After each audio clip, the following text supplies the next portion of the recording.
Good evening, everybody, and welcome to another edition of the South Florida Tribune podcast. My name is Scott Morganroth, and I am pleased to be joined by Gary Kornbluh. Gary Kornbluh works in the health insurance industry, and tonight's broadcast is going to be called No Surprises Act. But before I introduce Gary, I do want to let everybody know that these broadcasts are simulcast, so they can be heard on Spreaker, Spotify, Apple, Google, iHeartRadio, or wherever you get your podcasts. You can also find them on our YouTube channel. So please subscribe to our YouTube channel, South Florida Tribune, and then you'll be able to see them as well. And if you can't find them there, no problem. Go to www.southfloridatribune.com, and then you'll be able to go ahead and locate them through the website.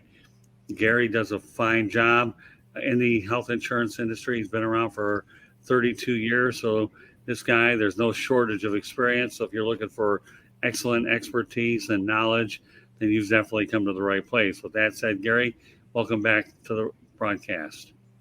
Hey, thanks for having me back, Scott. Looking forward. Yeah, thank you so much. I appreciate it.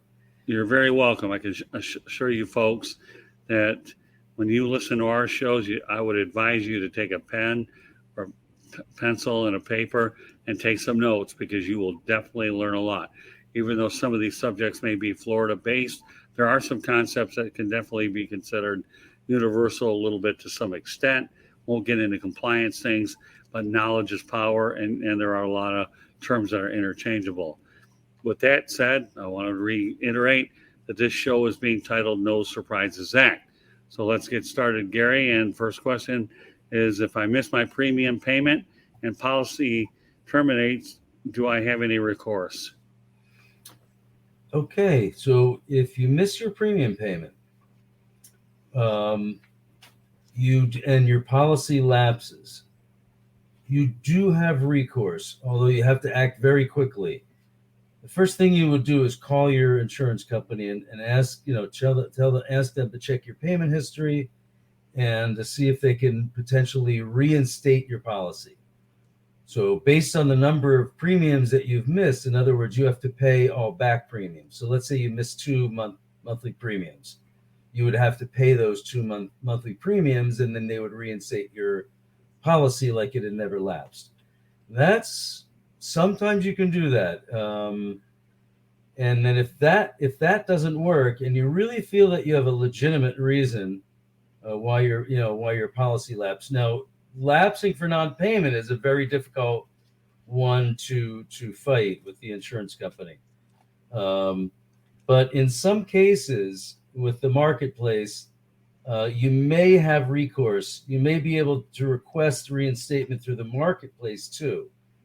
And they can actually escalate your billing issue. So that if you've taken your policy out through the marketplace may be instrumental in helping you. And then you even have an appeal process through the marketplace if for whatever reason the decision doesn't go your way. So you definitely have recourse. Now, as Scott said, this is really the main focus of this podcast is about the new No Surprises Act. But then also, we'll just go into some health insurance 101, just some basic health insurance terminology. But I guess the last thing I'll say about that first question, if you miss your payment, also just to mention, if the billing issue falls under that No Surprises Act, of course you would have recourse through this new law. Okay. So what you're telling folks is they would just call the help desk. Is that correct? Correct. Exactly right, Scott. There's been a new help desk that was set up and designed specifically to take these types of calls. Absolutely. Very good. Okay, so if I go to the hospital and I am visited by a physician that is out of my network, can I get billed? Well, great question. That is the crux of the whole No Surprises Act, and the reason why the government passed this law. This was passed by CMS, which is a government, cms.gov. That's the Center for Medicaid and Medicare Services. So this is, I believe this is a nationwide law because it's through CMS. So if you go to a hospital, and as Scott said, if his question was if I went to a hospital and I'm visited by a physician that's out of my network, can I be billed? Well, that used to be the case. You'd get a bill and you would get harassed until you either paid the bill, maybe they sent you to collections. Under the new No Surprises Act, your treating physician or hospital must always use and refer doctors to you that are in your network. Otherwise, they may be responsible. They may be held responsible for the charges, because again, you've got recourse through the No Surprises Act help desk, and they would be your advocate to help you dispute those charges. So, yeah, if you're visited by, Scott's question was regarding a hospital, but let's say, it's just the doctor, or let's say, your primary doctor refers you to a specialist that's not in the network. Again, these doctors must make sure that they refer their patients to in-network providers. Okay. Well, so can I get a plan with lower maximum out-of-pocket limit? Because $8,700 seems very high. $8,700, Scott, that is the standard in the marketplace right now. That seems to be the most common maximum out-of-pocket limit. And just to say, maximum out-of-pocket is just what it sounds like. God forbid you were in the hospital with an extended visit, and let's say you had a $200,000 doctor visit. That's the maximum you would pay out of your pocket, $8,700. Because once you hit that number, the plan picks up 100%. Can you get a lower maximum out of pocket? Yes, but you would have to buy that down. You might have to go with instead of a bronze or a silver plan, maybe you'd have to go for a gold plan or a platinum plan. But as you buy down these benefits, they become, increasingly more expensive. So, and let me say this, that the people that qualify for the largest tax credits, they typically get the lowest maximum amount of pocket expenses because they're the folks that really need it the most, right? This 8,700 is very common, but these folks are still getting credits, and many are not. Many make too much. Many have income that's too high, so they automatically get that 8,700. But again, if you do qualify for premium tax credits, and even better than that, if you qualify for the silver plans, you actually get additional cost share reductions in addition to the tax credit, which means lower deductibles, lower co-payments, and lower maximum out-of-pocket expenses. So yes, the short answer is yes, you can buy down and pay more to get a lower maximum out of pocket.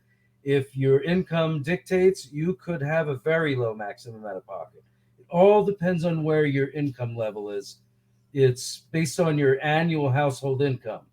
That's what ultimately determines the tax credit, which determines your monthly cost for insurance and whether or not you qualify for the silver plans.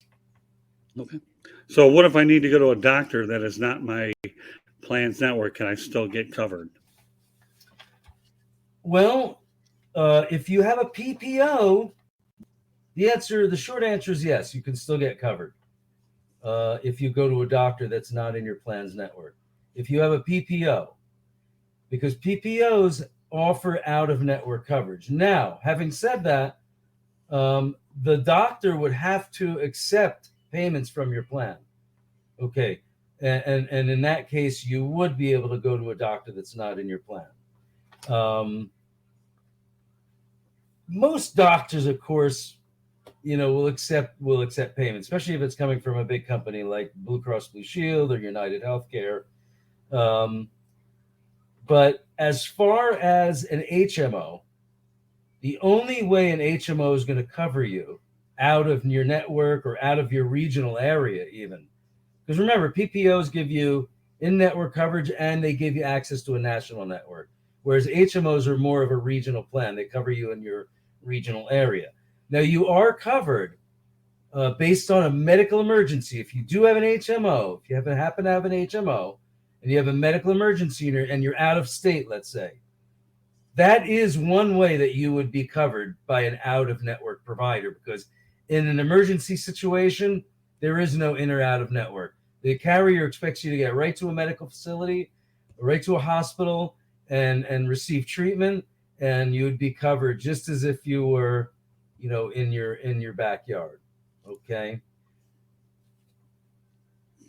That sounds fair to me. Okay, so what if my doctor or hospital leaves my network mid-year?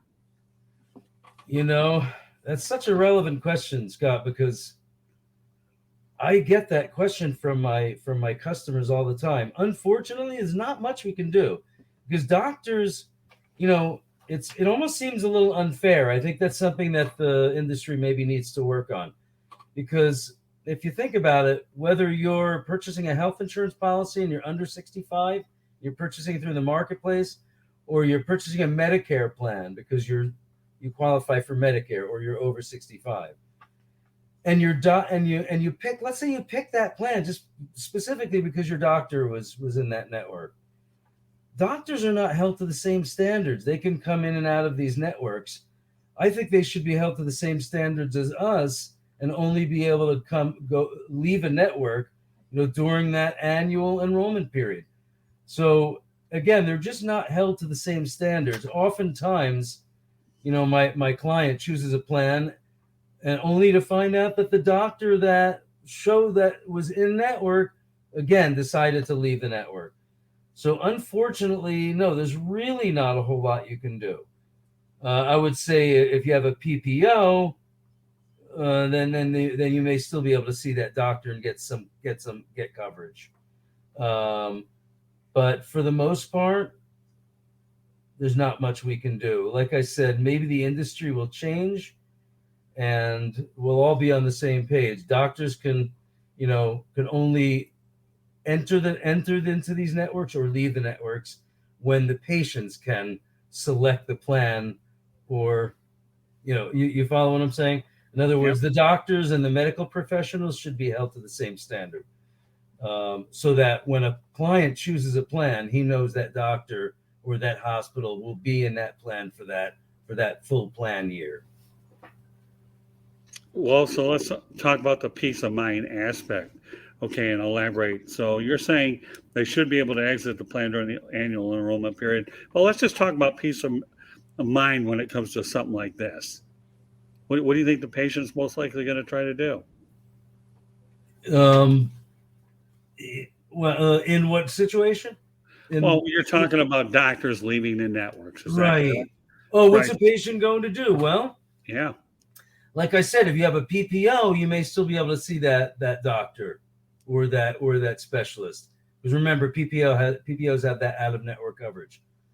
But other than that, Scott, I mean, if you have an HMO, I mean, the only thing you can do is talk to the doctor and ask them, to try to get back into the network. If enough patients ask them, a doctor can submit documentation. They have to submit a CV to the carrier, and maybe get back into the network. So yeah, the patients can urge their doctors to join the networks. Sometimes that's effective if enough patients ask, but for the most part, you pretty much have to wait until that next annual enrollment period and select that plan. Again, I just hope in the future doctors and providers are held to the same standards as us, so that when we apply for a plan, we know that doctor is going to be in that plan for the whole year, right? Right. Now I'm going to use the directories reflect that data. Yeah, I'm going to use. Yeah. I'm going to do something I rarely ever do on these shows, but this is a very interesting concept, so I want to take it to a certain level. Okay, so bear with me on this. It's like a college student choosing a university to be paired up with a coach, and all of a sudden the coach leaves, which is why now they've created a transfer portal. So I'm trying to relate it in a very different way where, there are ways that you'll have to try to find a way to make the most of what it is. And I know that the biggest thing with any patient is you want to make sure your doctor's in there, because I don't know about you, but I don't like changing doctors any more than I have to. But if it means, well, in fact, I'll even take it a step further. Okay, I actually have to get a new neurologist because he's not in my existing plan. And I like the guy because I've unfortunately suffered some concussion issues. But the reality of the situation is, there are enough quality doctors within my wife's medical insurance plan. And, as much as you hate to give up on the peace of mind part of it, that's where you have the PPO comparison. But I know I've gone a couple different levels here, but I'm trying to make sure it's very relatable to different genres is what I'm trying to do. Definitely. So if a college student is recruited by a coach, you certainly hope that coach is going to be there the entire time. Or if you have a doctor, but you're forced to leave them, then you simply have to do it. So those are some interchangeable examples that I thought I would probably add to them. Do you see the comparisons between both situations? I do. I think that's a great analogy. And let me just say the peace of mind part. Let me say this. People should have a pretty good peace of mind knowing that these are big companies and they have very extensive networks. So just because your doctor or your specialist happened to leave your plan, that doesn't mean you're without care. I mean, these networks are so big, especially the PPO networks, that you're bound to find another replacement primary care doctor or specialist. These are very extensive networks, and I would say the agent should be instrumental in helping their client do those searches, those very specific searches, and that's what to find your doctors, to find your specialists, to find the hospitals that you're comfortable with, and that's exactly what I do for my clients. And yeah, go ahead. And I'll take it a step further. If the agent is competent enough, okay, and I say this very abruptly here, they should be looking on Google, and the client and the agent should be able to compare and contrast. I think this is the right doctor for you. And, let's take a look at the Google reviews, because very few people realize, Gary, how powerful Google is. Oh, yeah, you're so right, Scott. I mean, everything is based on Google reviews. I mean, look, when we purchase anything from an automobile to an exercise machine, what do? We go on and we look at the reviews, right? Right. It should be no different than a doctor, right? A dentist, or a Medicare health insurance agent like myself. But it's funny that you mentioned that, because when I do my searches every now and then, I find that very few doctors actually subscribe to the Google theory. It's really mind-boggling to me how many few doctors really have these reviews. But it is so important, Scott, and I don't care what business you're in. Google reviews are huge. You want to know what the masses have said about this person. And you can get a pretty good idea of who you're dealing with by reading those reviews. No question about it. Well, not only that, a sharp agent should be able to walk a patient through to find him a competent doctor, even if that individual's doctor isn't in the network. Absolutely, Scott. I do it all the time. I sit there. I've got Google on one screen. I've got the search function on the other screen. Yeah, absolutely. Your agent absolutely should be helping you. My clients don't call the customer service number. They call me first. Okay, and they call their customer service number on the back of their card second, because it's frustrating, to say the least, to try to get through to some of these carriers, especially during this period, because let's face it, the health insurance and the medical industry is under a tremendous amount of pressure from COVID. And I always answer my phone. It's on 24/7. So my clients just call me, Gary, can you search this doctor? Can you search this specialist? Can you search this hospital? I'm happy to do so. And your agent should be too. Now, I want to backtrack on one thing that we talked about earlier, okay? And that's can I get a plan? And you alluded to the silver plan, okay? So I'm going to take that question a step further for those individuals that want to differentiate some things. I want you to go ahead and differentiate the gold, the platinum, and the silver plans. Well, there's actually 4 metals. There's bronze, right? Okay. Then silver, gold, platinum. So It depends on where your income falls, but based on your annual household income, you could fall in a range where not only do you qualify for the tax credit, but you fall in a range where you qualify to be in that silver category. And that's kind of the sweet spot if you're in that category. It means that your income is maybe on a little bit on the low side, perhaps, where you need that extra help. And you really do get it, because in addition to the tax credit, you get those extra savings. You get the low deductibles, in some cases zero deductible. You have very, very low co-payments. I've seen co-payments as low as zero. In some cases, $1 for a doctor visit or $2 for a specialist visit. So those silver plans can be very, very attractive if you fall in that category. Now, if that silver plan is still too expensive, which usually doesn't happen very often, you could always back into a bronze plan. And if you're purely just looking to save the money, or that's all you can afford. Sometimes a bronze plan, kind of a bare bones, bronze plan could be a little bit less expensive, but then you lose those cost share reductions. So you kind of you want to try to stay in that silver category if you qualify. Now, a lot of people it's usually the folks that don't qualify for tax credits that go for the gold plans and the platinum plans, because those are the folks that are in the high income and they can afford those to buy. Remember, I talked about buying down the maximum out of pocket. Well, that's how you do it. You step up in the metal. You go from a silver to a gold. Maybe your maximum out of pocket drops from $8,700 maybe down to $3,000, right? But you're paying for that. Just like in lowering the deductible on your car insurance. You can lower the deductible, but you're paying for that. You're paying a higher premium for that, right? And so there you have it. That's it. 4 plans. Write them down. Oh, I'm sorry.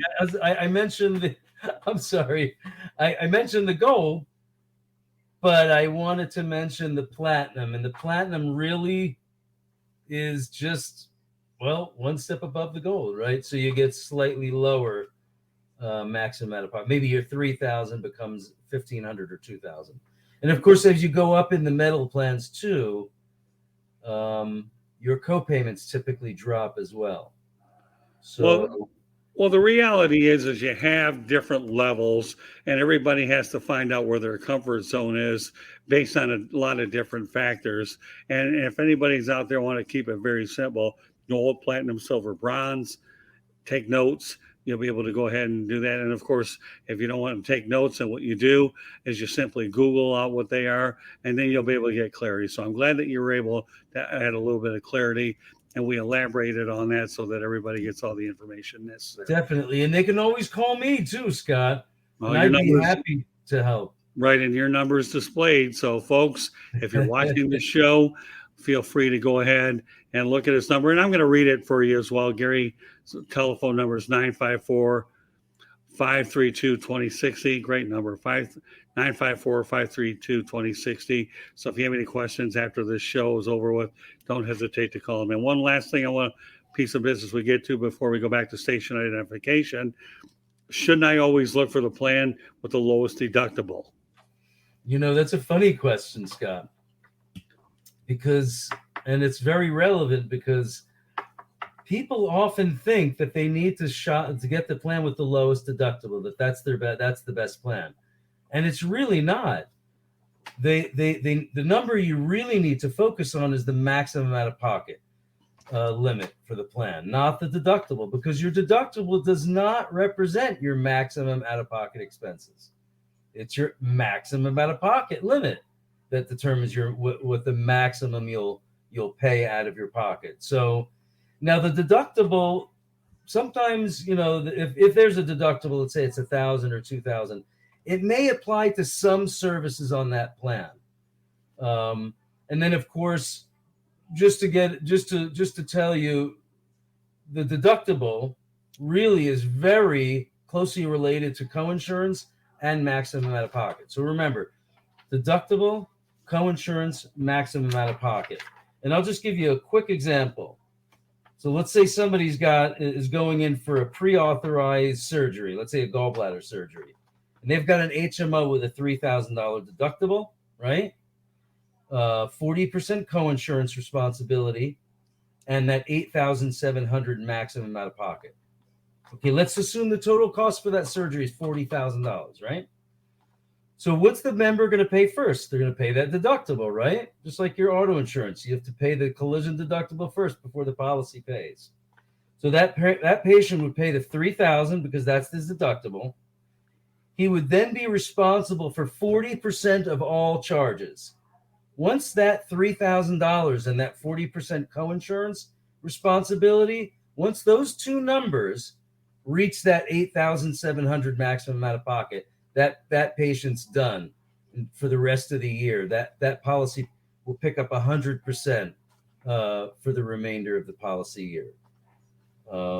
So again, it's not always the low deductible that you want to look at. You want to focus on the maximum out of pocket expenses. That's going to represent the most you'll take out of your pocket. But I just wanted to go through that quick example just to kind of give you the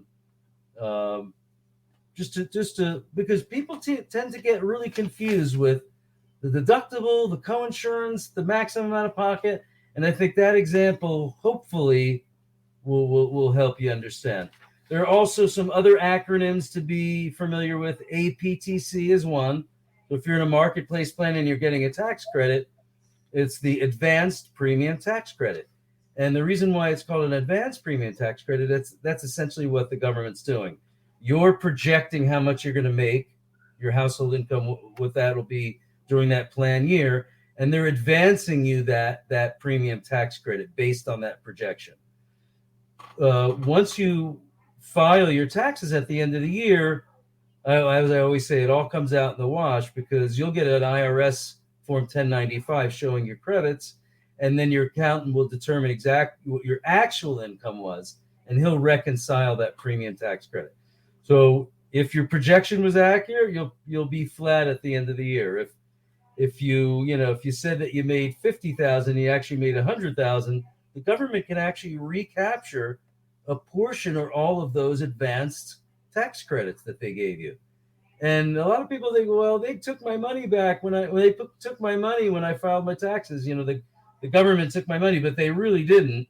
They just recaptured the advanced tax credit that they gave you because you didn't qualify for it.